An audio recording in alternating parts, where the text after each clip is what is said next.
అందమైన చర్మ సౌందర్యం మీ సొంతం. Second aqua radiance deep cleansing gel. Pavan Kumar alias Lara అవునా? వెళ్ళి అక్కడ కూర్చో. నమస్తేనా. నమస్తే తమ్ముడు. దా తమ్ముడు, ఇది చాలా మామూలు. కొత్తగా వచ్చిన ప్రతి ఒక్కరూ ఇలానే పిలుస్తారు, వార్నింగ్ ఇస్తారు, మనం విని వెళ్ళిపోతాం. సైరన్ రమేష్ అవునా? అటెలు. నమస్తే సైరన్. సైరన్ అని సిటీలో పెద్ద రౌడీ షీటర్. ఈ సిటీలో ఎక్కడ ఏం జరిగినా సరే పంచాయతీకి మనోడి దగ్గర రావాల్సిందే, మనోడు సెటిల్ చేయాల్సిందే. అల్లా యేసు ఓం నమ శివాయ. వీరదాసు రాసుకో. అందరూ ఇక్కడే ఉన్నారు, నాకు తెలుసు మీరు వస్తారని. నమస్తే సార్. సార్, మీరు మీటింగులు పెట్టాల్సిన పనే లేదు. ఏసీపీ గారి సిన్సియారిటీ మొత్తం తెలిసిపోయింది. ఏసీపీ గారు ఇక్కడే ఉండాలని దేవుణ్ణి మొక్కొని వస్తున్నాను. తీసుకోండి సార్. ఏంటయ్యా, ఏ రౌడీ అయినా సిన్సియర్ పోలీస్ ఆఫీసర్ ట్రాన్స్ఫర్ అవ్వాలని కోరుకుంటారు. నువ్వేంటి ఇక్కడే ఉండాలని కోరుకుంటున్నావు? సార్, నేను మొదట్లో అలాగే అనుకున్నా. పోలీసులు మనోళ్ళు అయితే కేసులు తీసేస్తారు, కానీ కక్షలో ఇక్కడ దాకా చాగుతాయి. రాసుంటే బతుకుతాం, లేకపోతే పోతాం. అందుకే ఏసీపీ గారు ఇక్కడే ఉండాలని దేవుణ్ణి మొక్కున్నాను సార్. మణికంఠ అవునా? లోపలికి వెళ్ళండి. నమస్తే అన్న. నిన్ను కూడా పిలిచారా? కూర్చోండి. నమస్తే అన్న. మణి అని ఓల్డ్ రౌడీ షీటర్. ఒకప్పుడు పెద్ద ముదురు, ఇప్పుడు సాధువులా మారిపోయాడు.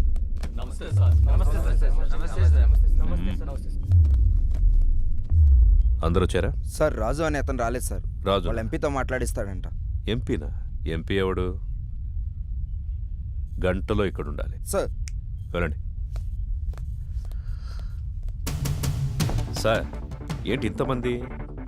ఏం చేయాలి సార్ వీళ్ళని? ఏం చేద్దాం సార్, మనిషిగా బతకడానికి భగవద్గీత, ఖురాను, బైబిల్ రాశాం. అవేవి చాలటం లేదని, వాటికి మత రంగు పోస్తున్నారని చట్టం కూడా రాశాం. అది కూడా చాలటం లేదంటే ఇంకేదో కావాలి వీళ్ళకి. పంపించండి సార్. మణికంఠ అలియాస్ మణి.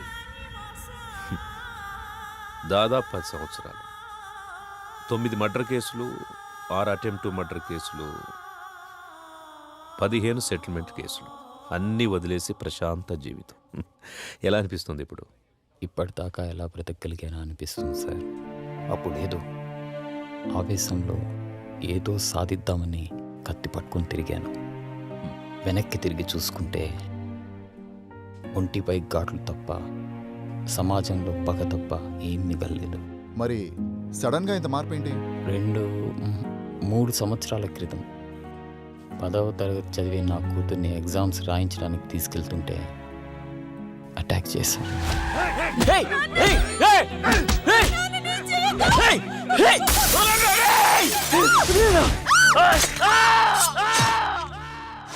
భయం వేసింది. హాస్పిటల్లో చేరాం.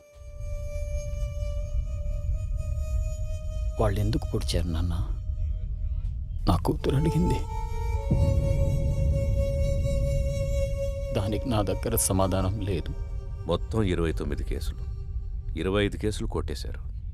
2 మర్డర్ కేసులు, 2 అటెంప్ట్ మర్డర్ కేసులు ఇంకా పెండింగ్లో ఉన్నాయి. అన్ని కేసులు ఎలా సాల్వ్ చేసుకోగలిగారు? ఎమ్మెల్యే గారే దగ్గరుండి అందరినీ పిలిపించారు. కొంతమందికి నష్టపరిహారంగా డబ్బులు ఇచ్చాను. ప్రాణాలైతే ఇవ్వలేను. కొంతమంది కాళ్ళు పట్టుకోమన్నారు.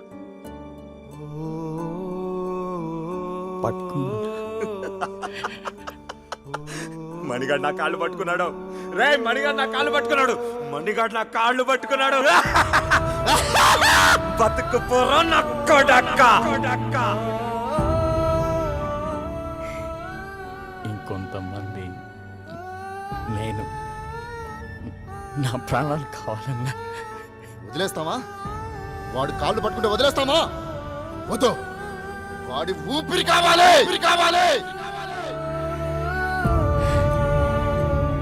నా ప్రాణాల కోసం వాళ్ళ క్షమాభిక్ష కోసం నేను ఎదురు చూస్తున్నాను సార్. జనాల్ని ఇంత భయపెట్టారు కదా, జనం ఎలా నమ్ముతారు ఇప్పుడు మిమ్మల్ని? ఒక మనిషే నమ్మలేని రోజుల్లో మాలాంటి రౌడీల్ని ఎవరు నమ్ముతారు, ఎందుకు నమ్ముతారు? ఎనీహో మీ ప్రయత్నం బాగుంది, కానీ మీ పేరు మాత్రం నా దగ్గర వినిపించకుండా చూసుకోండి. వెళ్ళండి. మంచిది.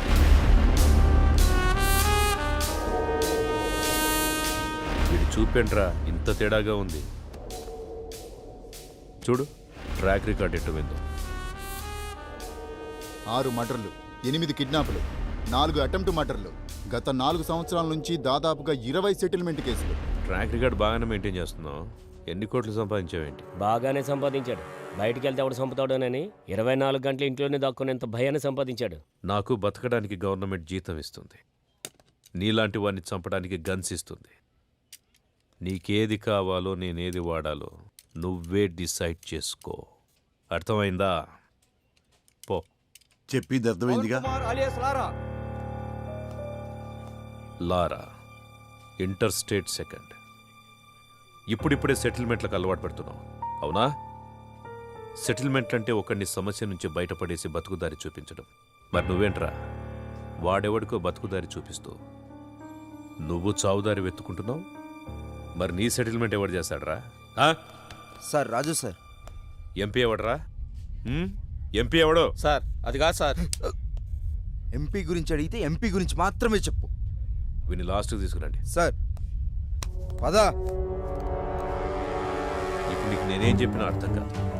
నీకు అర్థమయ్యే టైంకి నువ్వు ఏ పరిస్థితిలో ఉంటావో కూడా నాకు తెలుసు. పొరపాట్లు చేయడం తప్పు కాదు, దాన్ని అలవాటు చేసుకోవడమే నేరం. నీకు 4 నెలలు టైం ఇస్తున్నాను. ఇదే రిపీట్ చేసేవనుకో 4 నిమిషాలు కూడా టైం ఇవ్వను. అర్థమైందా? ఓ. ఎం లీలా ప్రసాద్ అలియాస్ ఎమ్మెల్పీ. సార్ ఏంటి ఎమ్మెల్పీ గారు మంచి జోరు మీద ఉన్నట్టున్నారు? పెళ్ళిళ్ళు చేస్తున్నారంట, ధర్నాలు చేస్తున్నారంట, సెటిల్మెంట్ చేస్తున్నారంట. ఎమ్మెల్యే అవుతాడేమో. మేరా భారత్ మహాన్. జై ఆంధ్ర, జై తెలంగాణ. ఎమ్మెల్పీ అన్న వస్తాడు కదరా, వెయిట్ చేద్దాం. నాకు తెలిసి ఆయన కూడా గట్టి వార్నింగ్ ఇస్తున్నట్టున్నారు. 1 2 3 గట్టిగా. అన్నా మా ఎమ్మెల్పీ అని ఇంకా రావట్లేదేంటన్నా? అరే వస్తాడ్రా. 33 34 35 36. వ్యాపిస్తావా? అవును sir, thank you sir. Okay. అన్నా మా అన్న ఇంకా రావట్లేదన్నా. అరే బాబు వస్తాడ్రా, లోపల ఏం కొట్టట్లేదు మీ సార్ని. స్టార్ట్. 1 ఒకటా ఏమండి 37 కదా. మధ్యలో ఆపేస్తే మొదటి నుంచి లెక్కేస్తామని చెప్పామా? అయ్యా మీకు మీ తోలు పెట్టుకోదన్నవయ్యా. ఇక నుంచి మీరేం చెబితే చేస్తానయ్యా. చూడు, ఇక నుంచి మనం ఎప్పుడు కలిసినా ఇలాగే కలుస్తాం. డిసైడ్ చేసుకో. నువ్వు నన్ను కలవడమా, బయటికెళ్ళి లారాని కలవడమా, నువ్వే డిసైడ్ చేసుకో. అన్నా ఏమన్నాడు? తమ్ముడు, నేను చెప్పే వరకు మీరెవ్వరూ నా టచ్లోకి రావద్దు. ఫోన్ చేయొద్దు, మెసేజ్ పంపించొద్దు, వాట్సాప్లోకి రావద్దు, పలకరించడానికి రావద్దు. లవ్ యూ రాజా. ఆ ఏసీపీ యాజ్ ఏ పర్సన్ మంచివాడా చెడ్డవాడా అనేది మనకు అనవసరం. ఇప్పటికి 8 చోట్ల పనిచేశాడు. చేసిన ప్రతి చోట సిన్సియర్ అనే తెలిసింది. అతను ఉన్నంతకాలం కొంచెం జాగ్రత్తగా ఉండడం మంచిది. సిటీకి కొత్తగా వచ్చిన ఏసీపీ రాజేంద్ర రౌడీ సీడర్స్ పై ఉక్కుపాదం మోపారు.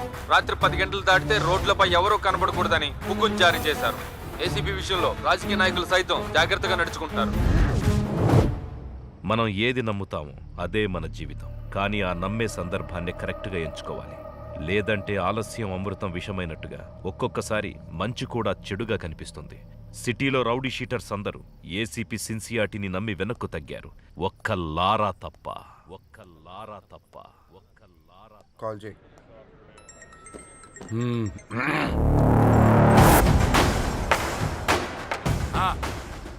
నా డబ్బులు అన్నా ఎంత చెప్పారు నీకు? పెడేపోన్ ఇవ్వనంటున్నాడు. మళ్ళీ చేయి. సరే కట్ చేశాడు.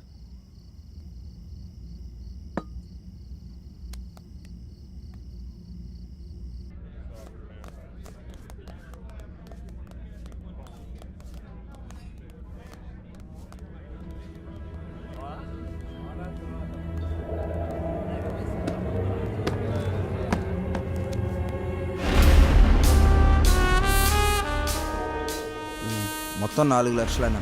నా డబ్బులు ఇవ్వు.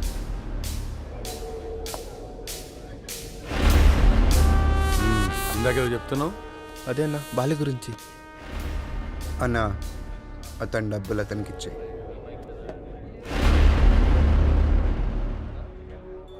నీతో ఏమన్నాడు? అన్నా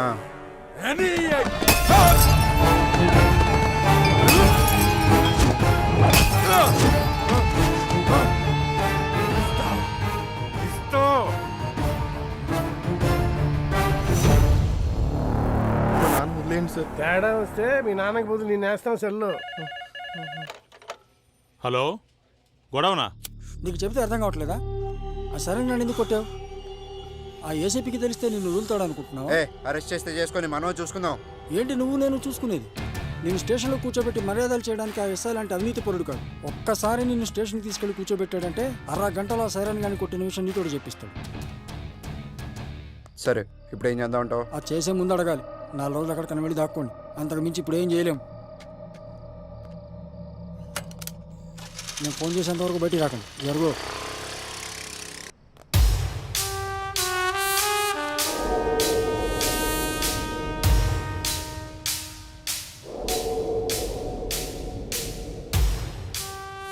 సార్, ఇతను ఎవరికో డబ్బులు ఇవ్వాల్సి ఉంటే అతను లారాని తీసుకుని వచ్చాడు. కొట్టింది ఎవరు?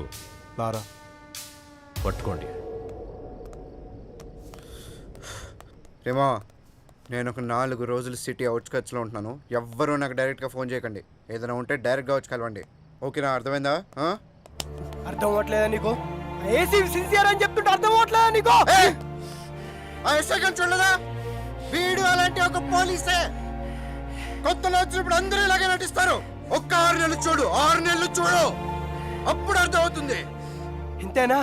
జీవితాంతం ఇలాగే ఉంటావా? తప్పించుకుంటూ తిరుగుతావా? నేను వెళ్తాను.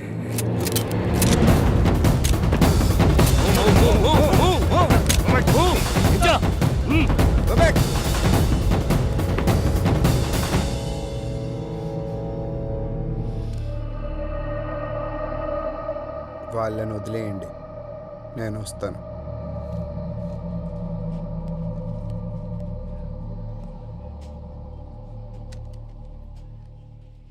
సార్, మీరున్నంత వరకు లారా మీద ఎవ్వరూ కేసు పెట్టరు సార్.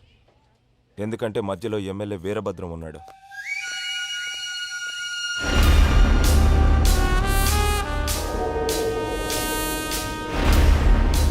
ఎలా ఉన్నావు? పోలీసులు ఉన్నప్పుడు రాకూడదు కదా, అందుకే కొంచెం లేట్ అయింది. ఎమ్మెల్యే సగం ఆస్తులు సైరన్ పేరు మీద ఉన్నాయి. సైరన్ ఆయనకు బినామీ సార్. ఇప్పుడు నీతో కేసు పెట్టిస్తే ఆ లారాగాడు నువ్వు డబ్బులు ఇవ్వాల్సిన చేత కేసు పెట్టిస్తాడు. మీరు కేసుని కేసులా చూస్తారు, సైరన్ అరెస్ట్ చేస్తారు. అదే జరిగితే నిన్ను పాలిటిక్స్లోకి తీసుకురావడం కష్టం అవుతుంది. ఆ ఏసీపీ గాడు ట్రాన్స్ఫర్ అయిన గంటలో ఆ లారాగాడి సంగతి తేలుతాం. వస్తాను సార్.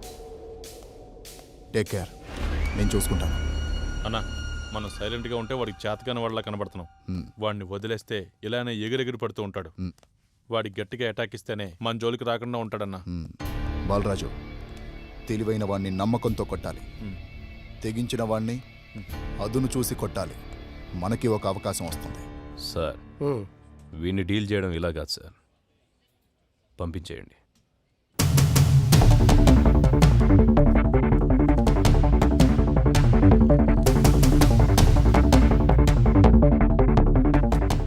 సార్, అందరూ వచ్చేసారు సార్. రేయ్, మీ అందరినీ నేను ఇక్కడికి ఎందుకు పిలిపించాను ఈ పాటికే మీకు అర్థమై ఉంటుంది. అడవిలో ఉన్న జంతువు ఊరి మీద పడితే ఏం చేస్తారా? తీసుకెళ్లి బోన్లు పెడతాం సార్. మరి మీరంతా ఎందుకురా లారాతో తిరుగుతున్నారు? వాడు జంతువులా మారి జనాల్ని భయపెడుతుంటే వాడికి దూరంగా ఉండాల్సింది పోయి మీరు వాడితో ఫ్రెండ్షిప్ చేస్తున్నారా? కూర్చోబెట్టి బీర్లు దాపుతున్నారా బార్లో? మేము లారాతోనే ఉంటాం, లారా కోసం చస్తాం అని మీలో ఎవడైనా ఉంటే రండ్రా ముందుకి. ఇంకోసారి మీరు వాడితో తిరిగినట్టు కనిపించినా, మీరు వాడితో కనపడినా, ఆఖరికి వాడి ఫోన్ కాల్ రిసీవ్ చేసుకున్నా మీ అందరి మీద రౌడీ షీట్ ఓపెన్ అవుతుంది. వాడిని మళ్ళీ మీ బార్లో చూసినా, మీ బార్లో కూర్చోబెట్టినా మీ బార్ సీజ్ అయిపోతుంది. మీకు ఇదే లాస్ట్ వార్నింగ్. నాతో పాటు మీరు కూడా జనానికి న్యాయం చేసిన వాళ్ళు అవుతారు. బాబు నమస్తే. మీ పనిలో మీరు ఉండండి, ఎవరన్నా అడిగితే ఈ వెనక లారా ఉన్నాడని చెప్పండి. అలాగే సార్, థ్యాంక్ యూ. బాబు మనం ఇక్కడ ఉండేవాళ్ళం. ఆ ఏసీపీ వాళ్ళు ఉంటాడు, రేపు పోతాడు. మొన్న మా అన్నను పిలిచి వార్నింగ్ ఇచ్చాడంట. ఈ బారు నీ అడ్డాగా మార్చుకున్నావంట. దయచేసి ఆయన ఉన్నంతకాలం ఏమి అనుకోవద్దు, ఈ బార్కి రావద్దు.